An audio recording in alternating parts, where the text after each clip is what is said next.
Personal notice. Danger's my stock and trade. If the job's too tough for you to handle, you got a job for me, George Valentine.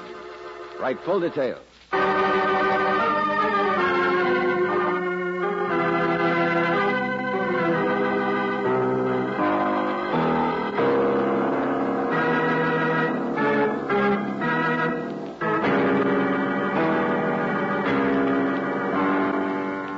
Standard Oil Company of California, on behalf of independent Chevron gas stations and standard stations throughout the West, invite you to Let George Do It.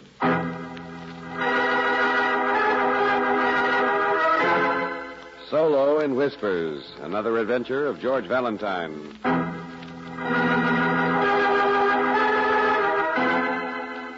Dear Mr. Valentine, really I do need your help to figure it out. Because it's rather the sort of thing that makes a man lose a lot of sleep.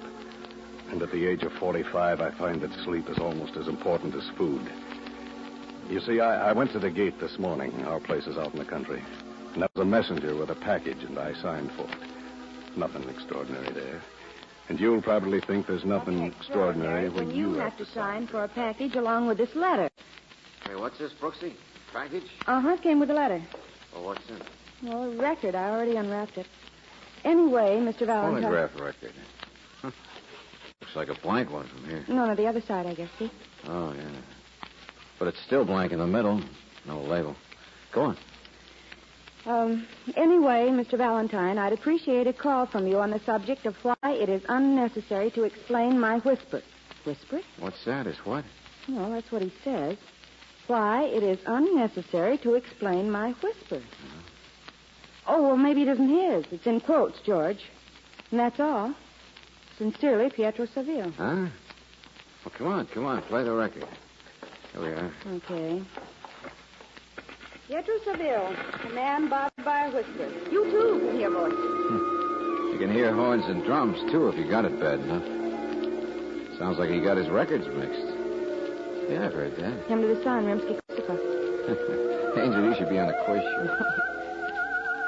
Only that's kind of a peculiar whisper, wouldn't you say? Maybe you just heard this played too much. It's too popular. It's from an opera, George, Le Coq d'Or. Not the only one I remember. I saw it twice. The who? The Golden Cockerel by Rimsky. I know. So I'm getting an education, but I don't see what George, maybe Mr. Seville is bothered by a woman. He sounded like the type. That's what the opera's about, I think. It's a fantasy. It's about a king who's given this magic golden rooster to watch over him and his kingdom, and it finally strikes down the king himself with its beak. How gay. Queen. She sings this song. She's the one who makes a fool out of the king. She really takes him over the ropes, and yet he won't give her up. 'Twas ever thus. Nice melody, though, isn't it? Listen.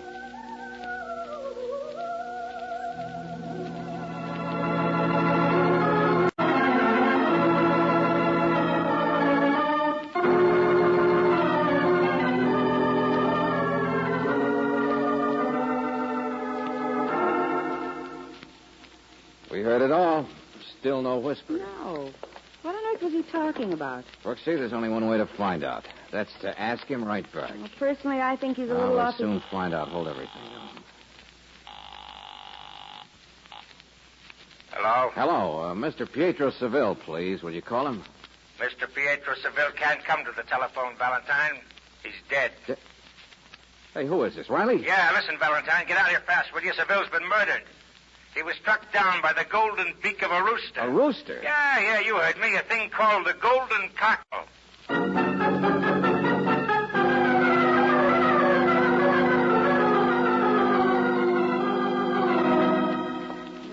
Well, that's what somebody called it. But it's just a fancy gold-headed cane. Well, it's shaped like a beak, isn't it? A rooster's beak, Miss Brooks? Seville was struck over the head with it, huh? Well, it's sure heavy enough. Yeah, I'll say it was. His wife tacked the fancy name on it when she saw the thing lying beside the body. You see, this happens to be the house of the opera star, Pietro Seville. Oh, so that's... And his wife? Yeah, his wife's Lorna Seville, soprano. Well, of course, Lorna Seville. Uh-huh, so this record he sent was the right one. Opera all over the place. Yeah, I suppose it was. Only who sent it to him? And why? I told you what I said about the Coq d'Or, the story of it. Yeah, sure, Miss Brooks. But this guy and his wife were happy enough, I think. They just got back from Europe. Then why did she say golden cockerel the minute she saw this cane? How should I know? But What did she say she meant? She didn't. But didn't you ask her? How could I? She fainted. Well, maybe she heard the record her husband got. Was thinking about it, that's all. Yeah, maybe a million things in a case like this. Guy gets a phonograph record with music from a certain opera and then gets killed by the same weapon. What kind of a case? You know that record was homemade? Huh? Yes, you could tell. Oh, I don't mean the singing part, the music, but it must have been a re-recording. Someone must have taken the regular commercial record and copied it. You know, it'd take a pretty fancy machine to do that on, wouldn't it? That's what I mean, A George. big console job with its own microphone and all kinds of stuff. Like that one right over there. Hey. Mind if I take a look? I brought the record along. Hey, wait a minute, Riley. Huh? No other clues? Not one? Oh, why ask me? The body was right back there by the door? Yeah, and the door was half open. So it could have been somebody from the outside or somebody from the inside. And if it was outside, the murderer couldn't have been seen, huh? Oh, you two can own an exclusive hillside lot with a beautiful view of the rocks and the valley and not another house for over a half mile. You two can have privacy and never be seen. All right, I get the idea. Nobody saw anything. Yeah. I'll meet you downtown, Riley. Right now, I'm going to send for Mrs. Seville.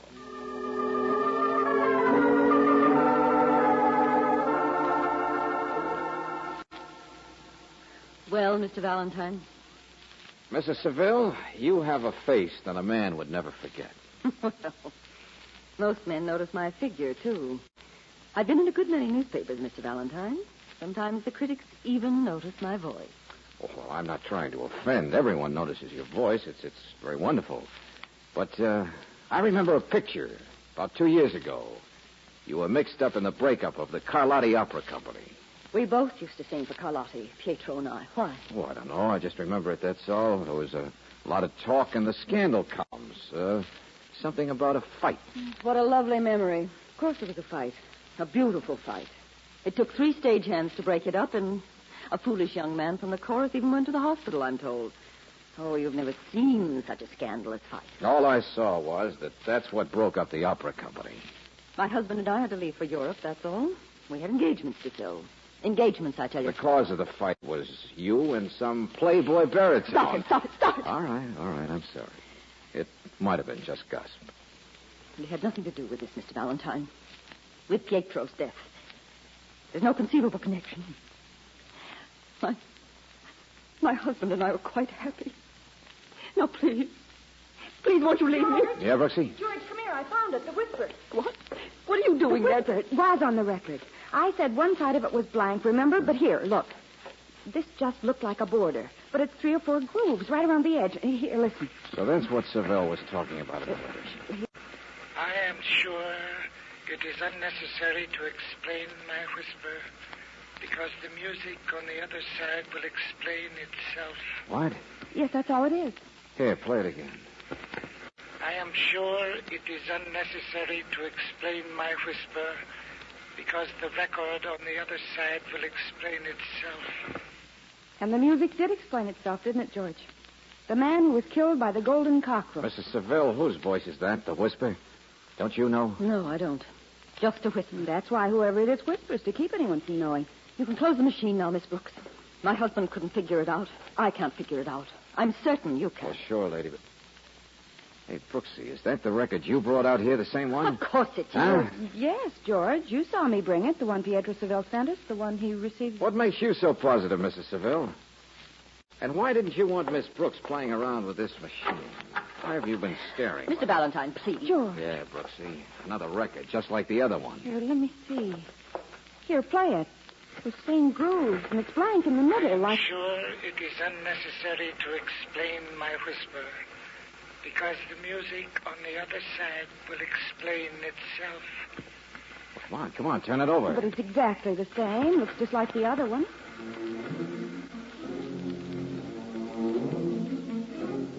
George, it's not the same. All right, Mrs. Seville, let's have the story on this record fast. The record, Mr. Valentine? What about the record? Don't you know it? Aren't you familiar with my greatest success? Salome. Thank you, my dear. Yes, it's Salome. It's Salome's dance. But this record, where did it come from? You know, I rather wish I knew that myself. But the postman brought it just this afternoon, and there didn't seem to be a return address. To you, right? It came to you. Yes, to me. Isn't that funny? Oh, no, Mr. Valentine, I don't know anything else. And if you'll excuse me, I'm going upstairs. I'm wanted upstairs. George, she got a record, but she didn't want us to know about it. Even after her husband. I know, but skip it. Now listen, Brooksy. What's this opera about? Well, come on, think. I'm trying to remember. It's based on the Bible story, I guess. Yeah?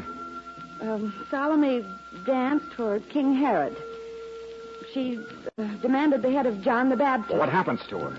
I don't remember. Get up there. Get after her, Mrs. Seville. Follow her upstairs. Whether she likes it or not, stay with her. I'm going to phone Riley.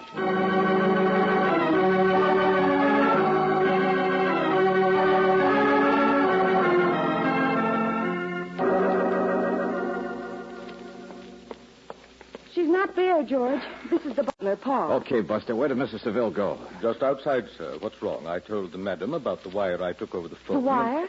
Western Union. I wrote it down. Here, give me that. I'm at my place down the canyon. Please come at once. Signed, Eric Stanton. Place down the canyon. It's less than a mile around the hill trail. But who is it? Who's Eric Stanton? He used to be with the Sevilles in the old Carlotti Opera Company. An old friend. A singer. A baritone.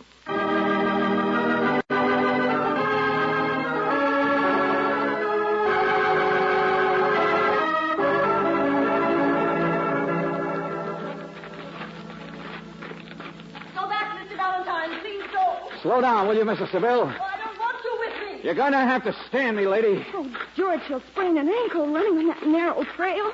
All those rocks on the side of the hill. I'll get her. I said slow down, lady. All right, I can't outrun you, but I don't. What up?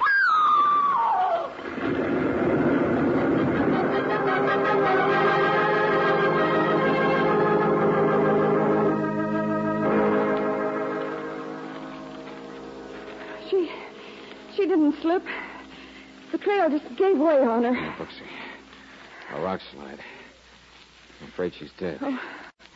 Crushed her before she even knew what happened. But that record, George, Salome. I remember now.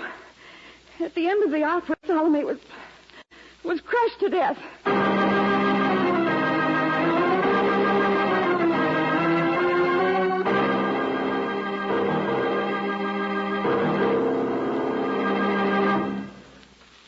We'll return to tonight's adventure of George Valentine in just a moment. Third day out on your vacation motoring trip. Everybody's up bright and early, ready to get going again. New scenic splendor, new carefree vacation miles. But, car won't start. What's wrong? Dead battery. Well, that's only what might happen on your trip. To avoid such a delay, get a thorough battery checkup before you start out. It's a car saver service you can get at independent Chevron gas stations and standard stations. So why not have your battery checked tomorrow? They'll make sure the cables are free of corrosion, that water in the battery is at the proper level, and they'll take cell readings. Then for your trip or for your everyday driving, you'll be sure of plenty of battery power for starting your car, for keeping lights bright, for better radio reception. Ask for this car saver service at a standard station or an independent Chevron gas station where they say and mean we take better care of your car.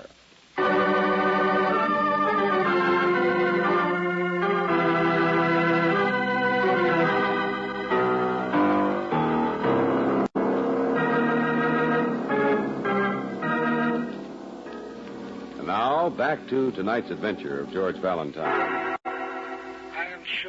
It is unnecessary to explain my whisper, because the music on the other side will explain itself.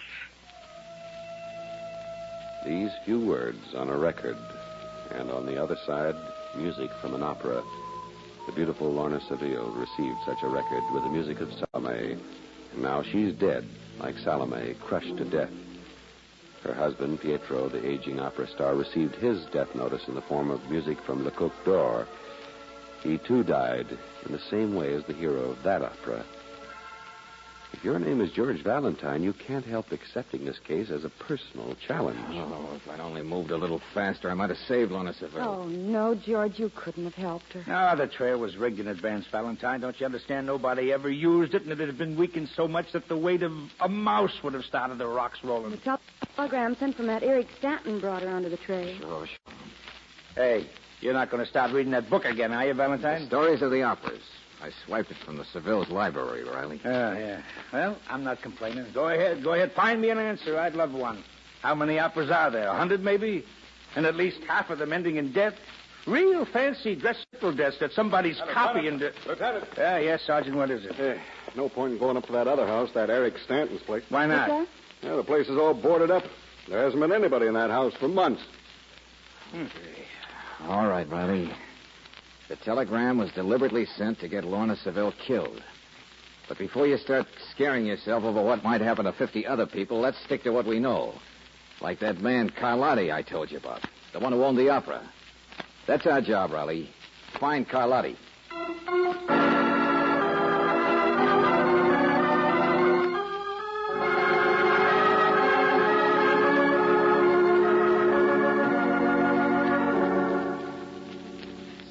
See, it used to be the Carlotti Opera, but now all I own is an empty theater. I am not what you would call a practicing impresario. Mr. Carlotti, the company broke up 2 years ago, right? When the Sevilles were singing here in town. Oh, such wonderful voices, both of them. See, you are right. Now, they left immediately for Europe, but it wasn't to fill a contract, was it? A lot more likely it was to break one. Yours. It was a big scandal and a fight and all kinds of things. Oh, no, Mr. Valentine. I would not Well, that say... one man landed in the hospital, and it took 3 men. Yes, I closed the opera. The next day, I have lost touch with everyone. It happens that way. But to blame... When Pietro received his record, he sent it to me. But when his wife received one, even after she knew what had happened to Pietro, she kept quiet. On top of that, she gets a wire signed Eric Stanton. Do you see what I'm driving at? Yes, it was Stanton. Always Stanton. He has such a smile, so many women, such a voice. And in Cote d'Or, the king refused to give up the queen. 2 years ago. That was the reason for the fight. Pietro, he had just discovered, and Stanton, so foolhardy, self-confident. Poor Lorna was only confused, undecided. Yes, they fight. They even threatened to kill each other. Pietro kidnapped his wife to Europe, and Stanton, too, is gone to South America. Uh-huh. Everyone is upset, of course, but time is such a healer. Mr. Carlotti, Lorna Seville kept quiet today because she thought she knew whose whisper it was, who sent the records. And she had to find out for herself. Then I suppose I must tell you. Stanton is in town. What? Brooksy, call Richter. I see him in the street opposite Richter's music building a month ago. He's not singing this season, just the social visits. He has an apartment. I wish I could protect him more from what you are thinking. Yeah, kind of you. But there's no time for that now.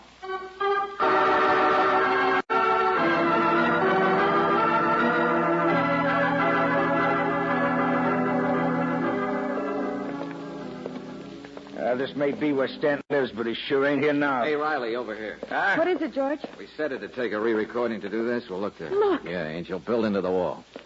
Yeah, see? Holy smoke, there's a turntable, a microphone, the works. It's even more complete than the one at the Sevilles. Hey, wait a minute. In the wastebasket. Here, look. A record. A platter that's scratched and cracked. A couple of chips broken out of it. A record just like the others. Sure, even a professional couldn't make home recordings without making a few mistakes, loshing up a platter or two. Yeah? Lieutenant, the janitor says Eric Stanton left here just a few minutes ago. What's that? Yeah. He went down to a place called Richter's. Some big music place where you buy phonograph records.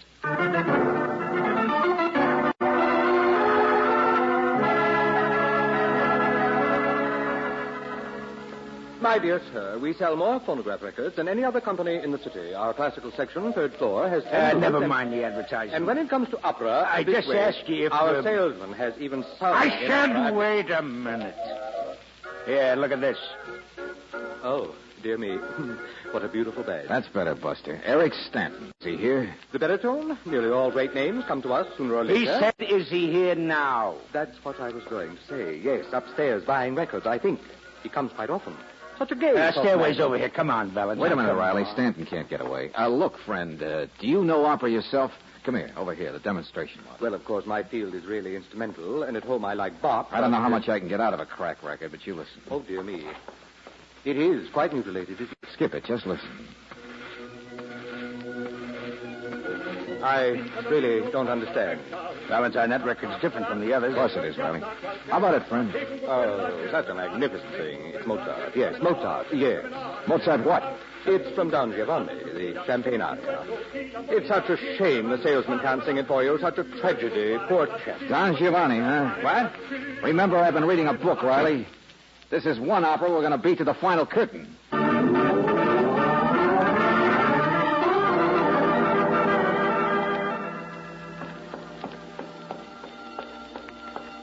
Hey, what's that? Don't you know? Step on it. Run. Burglar alarm? No, it's not. Come on, Riley. Hey, listen. It's the same record. Giovanni. Sure. Somebody's even got the stage set for it. Stanton. Stanton, where are you? Well, he's not here, Valentine. Those booze. Try those booze. You've only got a minute. What? Don't you smell the smoke? That bell was the fire alarm. Hey, Stanton! But how do you know he's... Here, Riley, this one. Oh, it's locked. In the opera, Don Giovanni couldn't escape the fires that were there to burn him. Well, stand back, will you? Wait a minute. Come on, once more. Let's hit it together. Hey, he's passed out. Hurry. Sure. There's still plenty of time. Well, congratulations, Valentine. The score's picking up. So is the murderers, Riley. So is the murderers.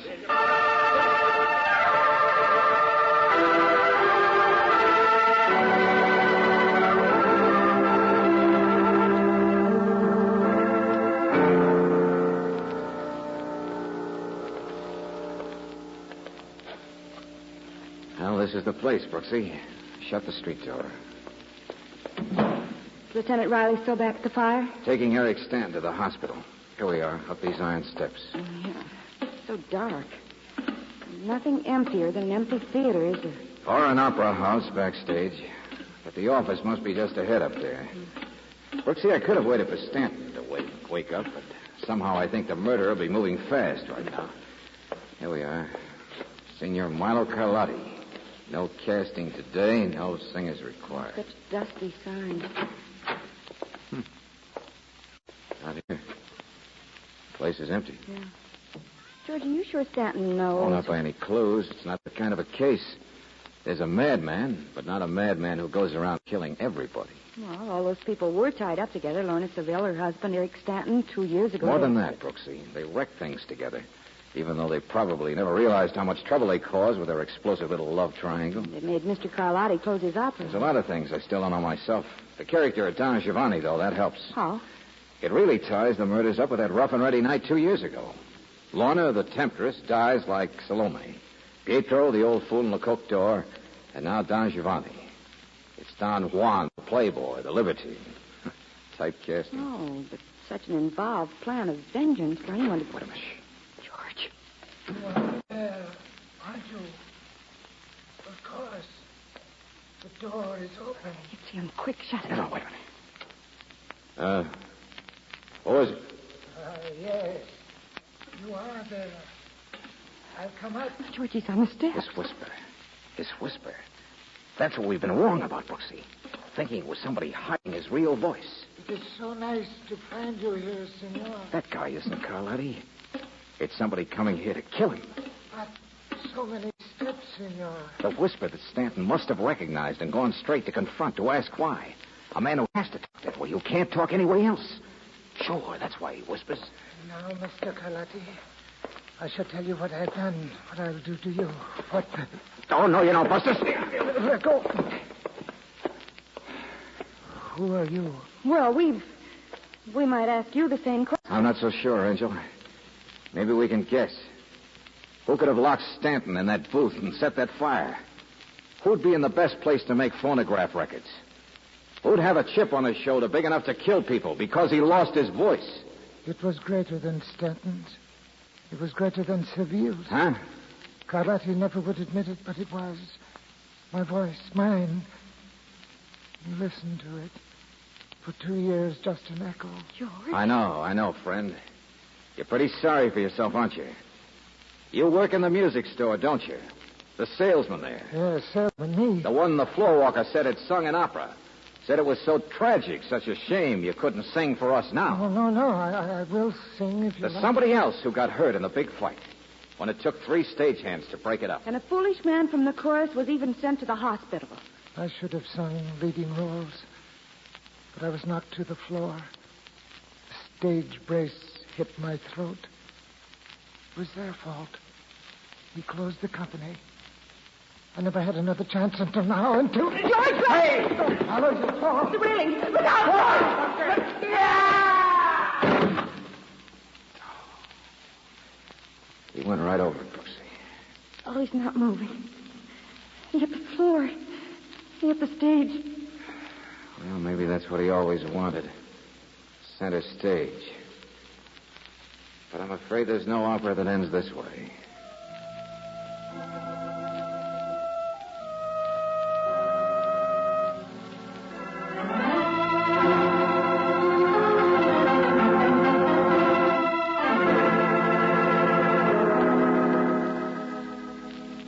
It was a terrible thing that happened to him.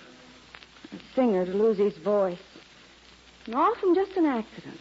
A thoughtless quarrel between some other people, and he was just a bystander. That was just his version, Miss Brooks. They didn't know he'd been hurt that badly. Stanton even said he went around to the hospital afterwards, but the guy wouldn't even see him. And Carlotti offered financial help, but the guy turned him down. Carlotti says he never had a voice in the first place. Just a failure who wanted something to blame it on. Yeah. Boy, I thought mysteries were rough, but grand opera. Oh, holy smoke. Bury him alive, burn him up, stab each other. You're not hit him. kidding. So let's forget it for a while and get some different kind of music. All right, darling. I'll calm you down with the radio. Good. Rippling rhythm, maybe? Nice, sweet jazz. That's it, Angel. Sentimental little stuff that relaxes. I'll be glad when you're dead, you rascal, you. Oh, no.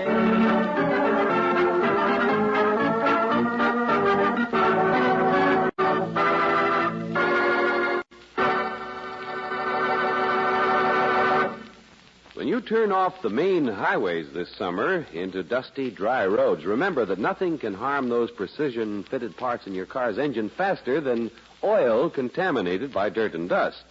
So for extra protection, use RPM motor oil and have it changed at regular intervals. Ask year-round rural motorists. They'll tell you more people prefer RPM motor oil than any other brand. The reason RPM is first choice where driving's toughest is clear enough. RPM is compounded to keep engines clean and to prevent damage of fine engine parts by foreign matter. At the regular drain and refill period, grit, dust, and carbon particles are drained out with the used oil. And that's just one of the common sense reasons why RPM is first choice where driving's toughest. Why it's the best engine insurance you can buy. Why not start giving your car longer engine life tomorrow? Just ask for RPM motor oil. Ask at standard stations and independent Chevron gas stations where they say and mean, we take better care of your car.